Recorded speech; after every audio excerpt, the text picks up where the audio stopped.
Yo, what's up guys, it's me Jake here, and today I'm going to be doing another voiceover video. I know my last video was also a voiceover video, but this one, I felt like it would work better as a voiceover, so I'm going to make it a voiceover, so I'm sorry about that. But, as you can tell by the title of this video, I'm going to be doing my top 10 manga, and I'm going to start off with some honorable mentions, but before we get into that, I want to know, what is your top 10 manga? Now, it can be top 10, top 5, or top 3, whatever you guys want to do, but just leave them down in the comments below, and I'll definitely check them out and see what you guys like, because it's really interesting to see what you guys like as well. But yeah, let's just get straight into this video. To start off this video, I'm going to do honorable mentions, since I have a lot of honorable mentions and a lot of series that I really like, so I'm going to do 5 honorable mentions and get straight to my top 10. So it's kind of like a top 15. But to start us off, we're going to be talking about Blue Period for the first honorable mention. Now, if you don't know, I love Blue Period. It's an amazing series for me. It just only has 2 volumes, so I don't know if it's going to stick with this quality or dip.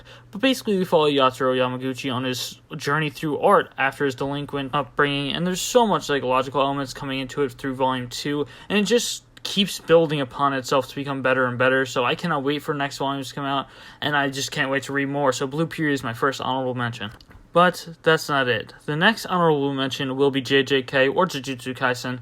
I think it has the same problem as Blue Period for me, where it doesn't have enough volumes out, and so is the next one, where it doesn't have enough volumes out for me to actually think I can put it in my top 10, but it is an amazing series. Jujutsu Kaisen always keeps upping itself and making it just top itself each and every time. And a little bit of a synopsis for you guys who have not yet read JJK. Basically, there's these things called curses, and Yuji Itadori is the only one that can eat the cursed objects of Ryumen Sukuna, and he is left with the task of eating all of his cursed objects or fingers, and basically every single time he eats one, he gets more, Sukuna gets more powerful in him, and yeah, basically he's on a quest to get all of the fingers, and it's really insane how they do this, and it's an amazing series. I definitely suggest JJK to anyone who has not watched or read it, because the anime and manga are both great. Next up, another one that you guys probably expect, Chainsaw Man. Chainsaw Man's great. I've only read 2 volumes so far, and the third one I just bought. It's amazing. I love Chainsaw Man so far. Denji is one of my favorite protagonists of New Age Shonen. Another basic synopsis for Chainsaw Man is we follow this guy named Denji as he is kind of blackmailed into killing demons for this demon hunter crew until they backstab him and he is left to die. And he does die until his demon dog Pokita saves his life by infusing itself with Denji, and Denji becomes a half demon, half human. And we follow Denji as he tries to cop a feel. And that's basically the whole entire plot of Chainsaw Man from what I've read, and it's amazing. Definitely check out Chainsaw Man. Denji is an amazing character, and every character in Chainsaw Man is so good.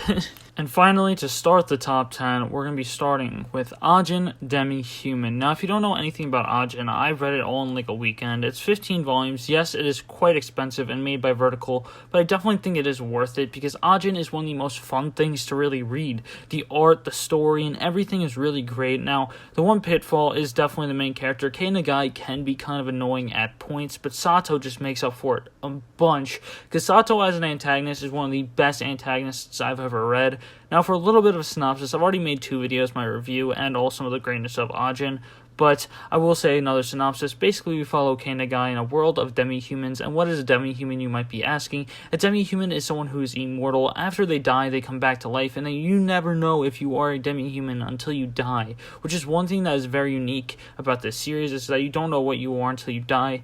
And basically, we follow Kei Nagai as Truck-san gets another kill, and he notices he is a demi-human. Now, these demi-humans are hunted just to be experimented on, and he is on the run from all of humanity, basically, while being also chased down by Sato. Now, this is an amazing series. I definitely suggest it. It's going to be ending at volume 17, if I'm not mistaken, so it's definitely not going to be super long, but of course, it is pretty expensive, so I'd wait for it to go on sale, but I would definitely recommend Ajin to anyone getting into manga. It's so great, and as a seinen, it's one of my favorites. Now, next up is something that might surprise a lot of you, because you know how much I like this series, and number 9 is Bleach. Bleach is an amazing series. I love almost every character, basically, other than Chad. Chad is the least Chadly character in Bleach, and it's kind of sad, because he does have the name Chad, but Bleach is amazing. I like every arc. The 1,000-Year Blow arc is definitely not as good as the Arrancar arc, or even the Soul Society at all, but it's still a pretty good arc, and I still really enjoyed it, and it was fun to read, and there's a lot of moments that were just really sick during it, so I would definitely suggest reading all the way up to the end, but a lot of people don't, and they drop it at 48, which makes me kind of sad, but what can you do? But if you want a little bit of a synopsis of Bleach, we follow a teenage boy named Ichigo Kurosaki, and he is someone who is able to see ghosts, and one day a Shinigami or Soul Reaper, whatever you'd like to say, crashes through his window named Rukia. Now this is when the journey starts. A hollow attacks Ichigo's family, leaving Ichigo and Rukia to fight off the hollow and save his family. But as he's doing this, Rukia sustains major injuries, saving Ichigo. So then what does she do? She gives her powers to Ichigo as a Shinigami, and we follow Ichigo with his Shinigami powers for the rest of the story to see his journey as a Shinigami. Now, I know getting into Bleach can be quite hard because the first 8 volumes aren't really as amazing as the rest of the series, and also the art is nowhere near up to par as the rest of the series, but as the series goes on, the story just gets great, and also the art just gets top tier as one of the best shonen art styles, so I definitely recommend Bleach if you have yet to read it. And the anime is pretty good, but I would definitely recommend reading it more, so yeah, definitely go read Bleach if you have not. Oh boy, you guys are not ready for number 8. Now, this is a series I talk about a lot, but I don't hear anyone else talking about a lot, and that is Warbito. Now, number 8, you might be surprised, but if you know me, you probably won't. I talk about this a lot in my podcast, the Raku Otaku Podcast. Links in the description below with that, but Warbito is such a fun ride, and I know it's not really known, but basically you follow Utsuo Zako as he is trying to save 1,000 people with good lies. Now, I know this might sound like a very cliche shonen synopsis, but really it's so well done. It's really written so well. And after volume 4 or 5, I believe, it really changes the whole synopsis onto a treasure hunt for the Kokonotsu, which is the treasure of God. And basically it lets them grant any wish they want, and Utsuo is trying to get this to save people. And it's an amazing story, and if you have not yet read Warbito, it definitely is a little more graphic than other normal battle shonens. It's definitely a little bit harder to read at first, because it is a little confusing at some points in the first couple volumes, because basically the whole power system is about lies, but I would definitely suggest reading this if you are into Battle Shonen. It's super good, and if you like Death Note, you'll probably like Warbito as well. It's so well done, so yes. Number 8, Warbito.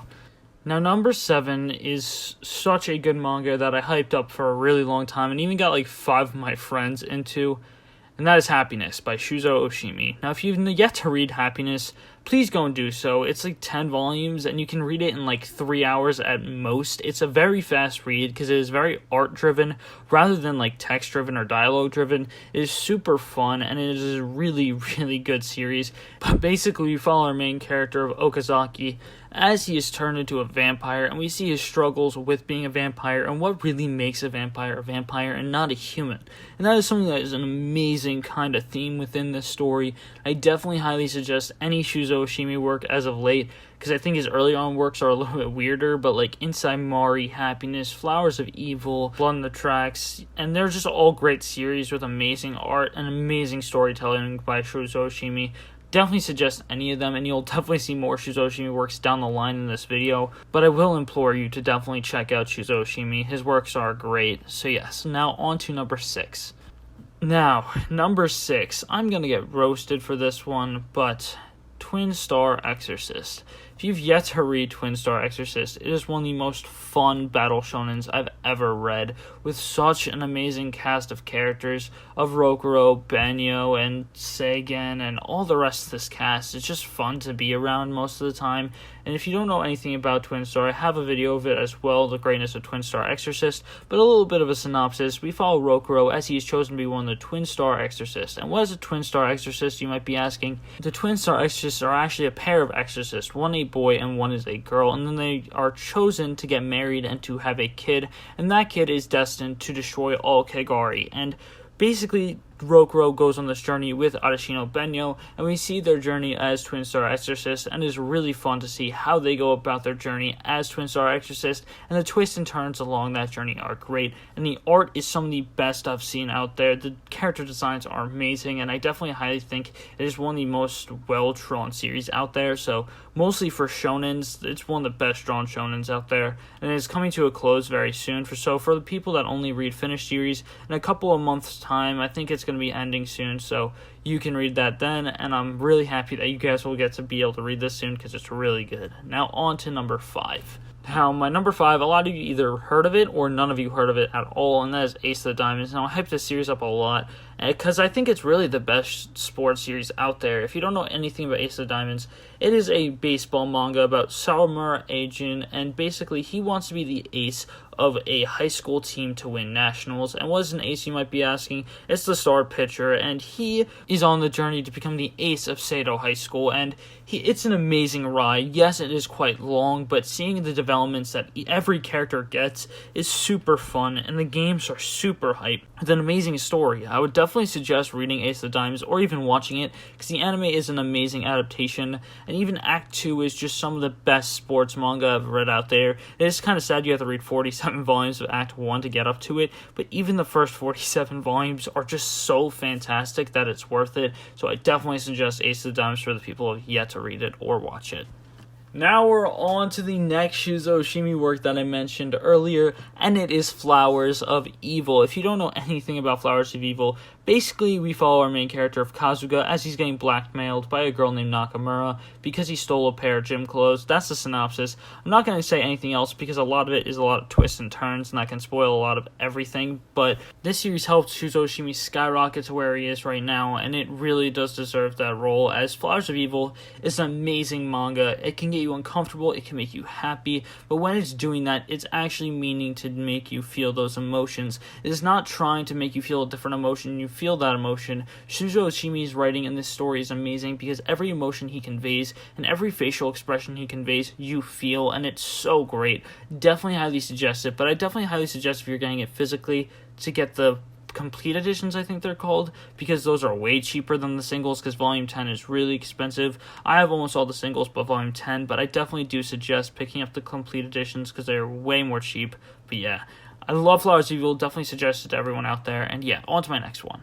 And now we're on the top 3. Now, I might get hate for the series, but for me, it's one of the most fun things I read, and I read it weekly, and that is Black Clover. If you don't know, I'm a huge Black Clover fan. It's such a fun ride with such an amazing cast of characters. I talked about it in both my voiceover videos already, but I think it really deserves way more hype than it even gets, because what has been happening in recent Black Clover is some of the most fun I've ever had reading a battle shonen besides my number 2, and it's so amazing. I definitely highly suggest Black Clover to anyone, but just like a couple other series I do have on here, the first couple volumes are kind of hard to get through, so I kind of see why people did drop in the first 3 volumes, but after that, the cast of characters is so lovable, and it's not really a story-driven series, it's definitely a character-driven series, and I definitely highly suggest that. It's because it's so good. I have no words to explain it, but a little bit of a synopsis. We follow a boy named Asta who doesn't have magic, as he's in a world of